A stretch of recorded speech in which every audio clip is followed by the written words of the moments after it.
اور کوئی وجود جو ہمارے سامنے نہیں ہے، موجود نہیں ہے، تو کیا وہ واقعی نہیں ہے؟ یعنی یہ ہست و بود کا جو فلسفہ ہے یہ شروع سے چلا آ رہا ہے۔ اب مجھے قرآن کی آیت بھی یاد آ گئی کہ جس میں یہ کہا گیا کہ شہیدوں کو مردہ مت کہو، تمہیں ان کی زندگی کا شعور نہیں ہے۔ اس کا مطلب یہ ہوا کہ ہم جس زندگی کی معنویت کو لیتے ہیں کہ ہم پیدا ہوئے اور ہم نے پہلا سانس لیا اور پھر ہم نے آخری سانس لینے کے بعد ہم مر گئے، تو یہ ہمارے پاس زندگی کا شعور ہے۔ اور موت کا شعور ہمارے پاس یہ ہے کہ جو ہی ہم نے آخری سانس لیا اور پھر جو آگے کا مرحلہ ہے ہم مر گئے۔ لیکن وہاں ہمیں یہ بتایا گیا کہ تمہیں اس کی زندگی کا شعور نہیں ہے۔ اس کا مطلب یہ ہوا کہ چیزوں کا جو ہست و بود کا مسئلہ ہے وہ بہت حد تک جڑا ہوا ہے ہماری ذہنی سطح سے یا ہمارے شعور سے۔ یہ ساری گزارشات کرنے کا مطلب صرف آج کے موضوع کو یہ واضح کرنا تھا کہ یہ موضوع کیا ہے اور ہماری غزل میں اس کا اظہار کیسے ہوا ہے۔ ایک تو آپ دیکھیے کہ ہمارے ہاں جو داستان کا کلچر ہے وہ ختم ہو گیا ہے۔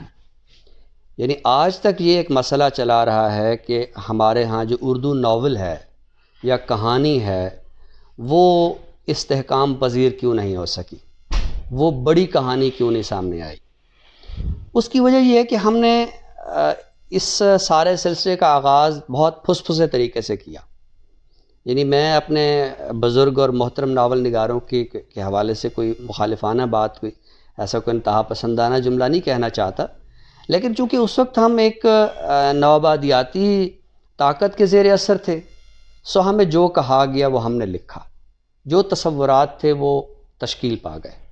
یعنی ڈپٹی نذیر احمد کے جو ناول ہیں وہ کم از کم ناول کے جو معیارات ہیں ان پر تو پورے نہیں اترتے، لیکن چونکہ ہم نے معیار انہی کو مانا تو ہمارے ہاں پھر کہانی بھی ایسی ہی چلی۔ یہی مسئلہ ہماری غزل کے ساتھ آیا کہ ہمیں ایک تھیوری دی گئی کہ آپ نے جو بات بھی کرنی ہے وہ سادگی کے ساتھ کرنی ہے اور اصلیت کے ساتھ کرنی ہے۔ اب بظاہر تو سادگی اور اصلیت کی یہ تھیوری بڑی پرکشش ہے کہ شاعر جو ہے وہ سادہ انداز سے بات کرے اور اس کے اندر ایک اوریجنلٹی ہونی چاہیے، لیکن کیا شاعری اوریجنل ہوتی ہے؟ یعنی کیا وہ اوریجنل چیزوں کو بیان کرتی ہے؟ میں یہ عرض کرنا چاہتا ہوں۔ یعنی ایک طویل بحث چلی آ رہی ہے کہ شاعری جو ہے وہ آیا سچ ہوتی ہے یا جھوٹ ہوتی ہے۔ تو میں تو اپنے طالب علموں کو بڑے فخر سے بتاتا ہوں کہ بچوں شاعری جھوٹ ہوتی ہے، شاعری سچ نہیں ہوتی ہے۔ لیکن آپ اس جھوٹ کی ماہیت کو یوں سمجھیں کہ یہ وہ جھوٹ ہے جس کو آپ اخلاقی پیمانوں پہ نہیں رکھ سکتے، اسے آپ شعری پیمانوں پہ رکھیں گے۔ یعنی یہ ابلاغ کی تاثیر کو واضح کرنے کے لیے، جیسے مثلا انیس کہتے ہیں کہ بھن جاتا تھا جو گرتا تھا دانہ زمین پر، تو یہ کلی طور پر جھوٹ ہے کہ کوئی دانہ، زمین اتنی تپ نہیں رہی کہ وہ وہاں گرے اور اس کا دانہ جب وہ وہاں تپ جائے، تو ایک جھوٹ ہے۔ انیس کے سارے مرثیوں میں جھوٹ ہے۔ اس کا مطلب یہ نہیں ہے کہ وہ جھوٹ بول رہا ہے، وہ اپنے مرثیے میں ایک ابلاغ کی طاقت کو ابھارنے کے لیے وہ اس نوعیت کی باتیں کرتا ہے جو حقیقی دنیا میں نہیں ہوتی ہیں، لیکن وہ امکانی صداقت پہ ہو سکتی ہیں۔ یہ امکانی صداقت کی تھیوری ہمیں ارسطو نے دی تھی کہ شاعری صداقت نہیں ہوتی ہے، ایک امکانی صداقت ہوتی ہے۔ یعنی شاعری وہ نہیں ہے جو سچ ہے، شاعری اس سچ کو بیان کرتی ہے جو ہو سکتا ہے یا ہونا چاہیے۔ تو یعنی آپ شاعری کو ان معیارات پر دیکھیے۔ جب آپ یہ ہمیشہ یہ کہیں گے کہ شاعری کو بالکل سادہ ہونا چاہیے، تو بھئی سادہ تو صحافتی بیان ہوتا ہے، اس میں اصلیت ہونی چاہیے، بھی اصلیت تو خبر میں ہوتی ہے۔ شاعری میں نہ خبر ہوتی ہے اور نہ ہی اس کا وہ صحافتی بیان ہوتا ہے۔ تو اب میں آنا چاہوں گا اپنے اصل موضوع کی جانب کہ شاعری کے اندر جو ہماری غزل کے اندر جو جادوئی تمثال نگاری ہے یا جادوئی حقیقت نگاری ہے وہ کیسے آئی ہے۔ میں نے مصحفی کا شعر اکثر دوستوں کو سنا رکھا ہے اور اپنے بہت سارے مضامین میں اسے کوٹ بھی کرتا ہوں کہ جو کل رات نالا کیا میں چمن میں، جو کل رات نالا کیا میں چمن میں، تو شعلہ سا برگے درختاں سے گزرا۔ اب یہ اس نے ایک جادوئی تمثال بیان کی ہے کہ میں نے رات اس طرح نالا کیا کہ میں نے دیکھا کہ درختوں سے کوئی شعلہ ہے جو گزر کے جا رہا ہے۔ اب یہ شعلہ کیا ہے؟ یہ ایک اس نے طلسماتی تصویر بیان کی ہے، کس چیز کو؟ اپنے تخلیقی عمل کو واضح کرنے کے لیے، کہ پہلے تو میں دیکھ رہا تھا بالکل ویسے ہی درخت تھے جیسے ہوتے ہیں، لیکن جب میں نے نالا کیا تو میں نے دیکھا کہ درختوں سے کوئی شعلہ سا گزرا ہے۔ تو یہ ایک یعنی میں صرف واضح کرنے کے لیے کہ اردو غزل میں جو جادوئی تمثال نگاری کی ابتدائی مثالیں ہیں وہ کیا ہیں۔ لیکن ہمارے ہاں جو جادوئی تمثال نگاری ہے، اس کا جو باقاعدہ ایک اسلوب کے طور پر آغاز ہوتا ہے وہ ناصر کاظمی اور منیر نیازی سے اس کا آغاز ہوتا ہے۔ یعنی منیر نیازی کی تو غزلوں سے زیادہ کہیں نظموں میں ہے۔ اچھا، ایک چیز اور بھی میں عرض کرتا چلوں کہ یہ جو جادوئی تمثال نگاری ہوتی ہے یا جو جادوئی حقیقت نگاری ہوتی ہے، یہ اپنے جدید اسلوب میں اس نے سائنس فکشن کی شکل اختیار کی ہے۔ یعنی بچے آپ جو ہے وہ دیکھتے ہیں کہ کسی اور سیارے کی مخلوق نے اس سیارے پہ جو ہے وہ حملہ کر دیا ہے، مریخ سے کچھ لوگ آئے ہیں اور وہ یہاں جنگلوں میں پھر رہے ہیں، تو یہ سائنس فکشن ہے۔ تو اب آپ دیکھیے کہ وہ جو داستانوں کی خیالی یا تخیلاتی تمثال نگاری تھی، اس نے ہمارے جدید دور میں ایک سائنس کی جو ہے وہ شکل اختیار کی ہے۔ تو منیر کے ہاں بھی ایک بالکل کاسموسک جو ہے وہ ایک یعنی تصویریں بنتی ہیں کہ میں خلا میں جا رہا ہوں، میں ستاروں کو دیکھ رہا ہوں، میں سیاروں سے جو ہے وہ سفر کر رہا ہوں۔ لیکن یہ اسلوب زیادہ تر ان کی نظم میں آیا ہے یا ناصر کاظمی کا ایک شعر آپ سب نے سن رکھا ہے کہ ہمارے گھر کی دیواروں پہ ناصر اداسی بال کھولے سو رہی ہے۔ اب ظاہر ہے اس نے ایک اداسی کی تمثال بنائی ہے، اداسی کو ایک جادوگرنی کی ایک شکل دی ہے، ایک اداسی کا جو ایک اس کی جو گمبھیرتا ہے اس کو واضح کرنے کے لیے اس نے ایک جادوئی تمثال بنائی ہے۔ لیکن اس سلسلے میں ناصر کاظمی کا جو ایک جامع کام ہے وہ ان کی جو کتاب پہلی بارش ہے۔ پہلی بارش کی آپ بعض غزلیں دیکھیے تو اس میں ناصر کاظمی نے جو ہے کچھ جادوئی تمثالیں بیان کی ہیں۔ اب ان جادوئی تمثالوں کے پیچھے اس کی نفسیات میں کیا ہے، اس کی افتاد طبع میں کیا مسائل چل رہے ہیں، اس کی شرح جو ہے وہ ہمارے شارحین نے کئی ایک سطحوں پر کی ہے۔ لیکن شعر جو ہوتا ہے وہ شرح کے لیے اس طرح نہیں ہوتا کہ ہم نے اس کو صرف ایک سطح پہ سمجھنا ہے، بلکہ اس کی کئی ایک معنوی سطحیں ہوتی ہیں۔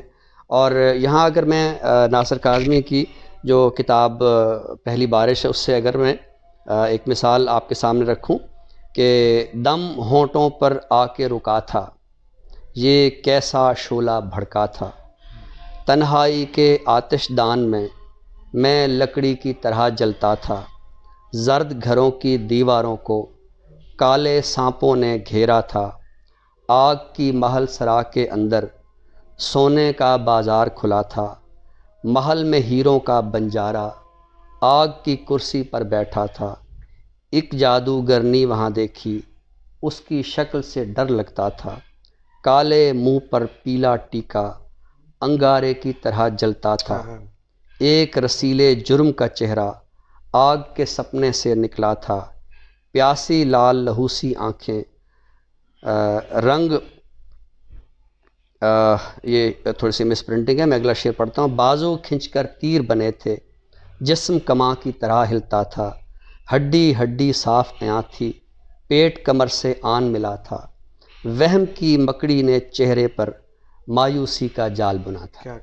اب یہ جو ہماری غزل کا اسلوب ہے یہ اس پوری غزل کی روایت سے قطعی مختلف ہے جو ہم اپنی غزل کو ولی سے لے کر تو داغ دہلوی تک ہم دیکھتے ہیں۔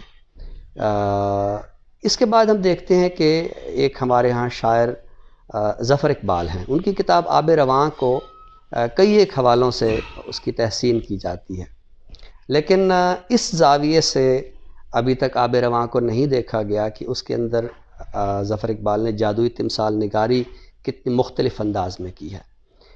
آپ نے اگر مصوری میں جو ایک تجرید کا اسلوب ہے، اگر اس تجرید کے اسلوب میں آپ کو اگر غزل کی روایت میں دیکھنا ہے تو پھر آپ ظفر اقبال کی آب رواں کے بعض اشعار دیکھیے کہ جس میں ایسی تصویریں ہیں کہ جو واضح طور پر نہیں سمجھ آتی، یعنی ان کی جو لکیریں ہیں وہ ایبسٹریکٹ نوعیت کی ہیں، اور ایک بالکل جادوئی سا جو ہے وہ منظر ہے.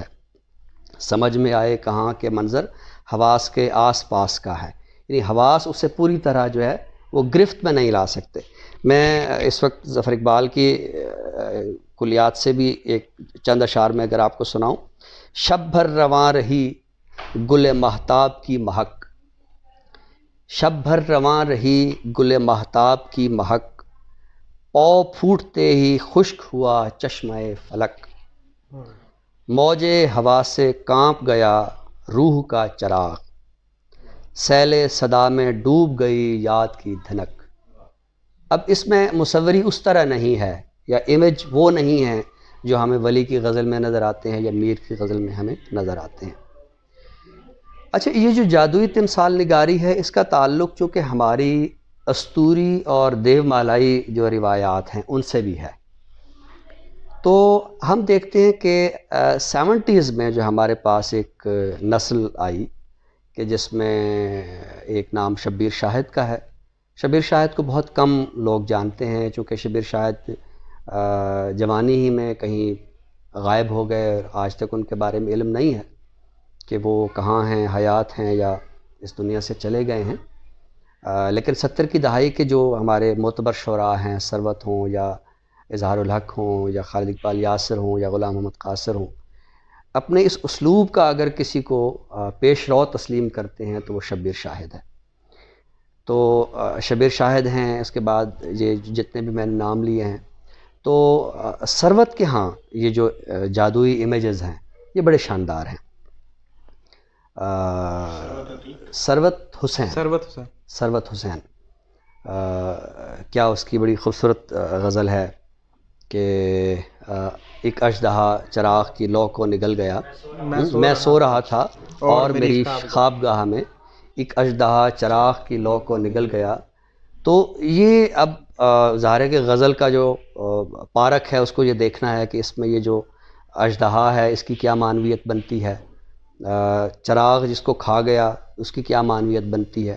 آپ چاہیں تو اسے یعنی 71 کے سانے سے آپ بے شک جوڑ لیں، لیکن ایک یہ ہے کہ ان اشعار کی جو